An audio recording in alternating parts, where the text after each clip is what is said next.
Assalamualaikum Warahmatullahi Wabarakatuh. A question has come to me asking about the process of Ghusl. What is this term Ghusl in Islam? The definition of Ghusl is basically showering or bathing. That's all it really is. However, we use the term Ghusl in Islam to refer to a specific process after a particular activity or practice. And they are two main activities and practices. Number one, when a person has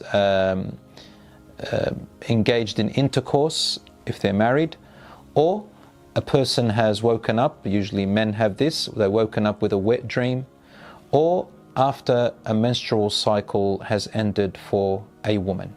Then you do a process called Ghusl, which means showering or bathing, before you will be allowed to recommence praying Salat. Ghusl has to have the right intention. So when a person is going to wash themselves in a bathing process or showering, they've got to have the intention of why they're doing it. Someone asked me, if it's just merely showering, but without the intention, does that suffice?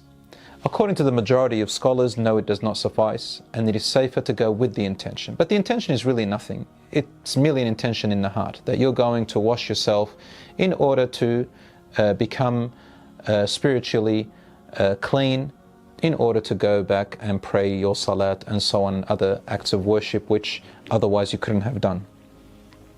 So for the men and women, it's the same process or the same method, with slightly differing views here and there, which I'm going to mention. First of all, it suffices to just let if you're under the shower, for example, a sprinkler, to let the water drop all over your body from head down to your toes, and that the water has to reach every part of your body, including the roots of your hair. Once that is done, then your ghusl is over. I know some teenagers, when I was a teacher, students ask me, what can I do when I am rushing to school and I've had a wet dream and then I can't have a shower? And then when it comes time to prayer, they kind of hide, or they don't want to pray. And some of them even pray without having done their ghusl from this state, which is called, another term called janaba. So we had to rush to answer that question and say, listen, it's very easy. All you have to do is just jump in the shower, let the sprinkler go all over your body, 1 minute job, and it's done.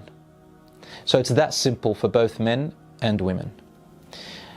Otherwise, if a person has made a mistake and gone out to school or work and hasn't done their ghusl, then they have to make up their prayer, of course, in something called qada, but this cannot continue this way. And of course, Allah pardons people for their ignorance. Now I come to the sunnah way, the recommended way that the Prophet, peace be upon him, taught us to do the ghusl, which will give you more hasanat just for following the way of the Prophet, peace be upon him. Obviously, to us, ghusl is a form of worship because we do it for the acts of worship when we pray and so on. The way the Prophet, peace be upon him, used to do it, and I want you to imagine with me, in those days they used to have a bucket and a little utensil through which they took the water out and spilt on themselves. So the way the Prophet, peace be upon him, used to do it, according to the authentic hadiths of course, is that he would crouch in his place, and then he would spill water, and the first thing that the sunnah says is to wash with your left hand the private areas, the private parts. After you've washed the private parts with your left hand, then to make wudu, say Bismillah and make wudu. Now some people might be asking, hold on, can I say Bismillah when I'm naked? Can I say Bismillah if I'm in the toilet or bathroom?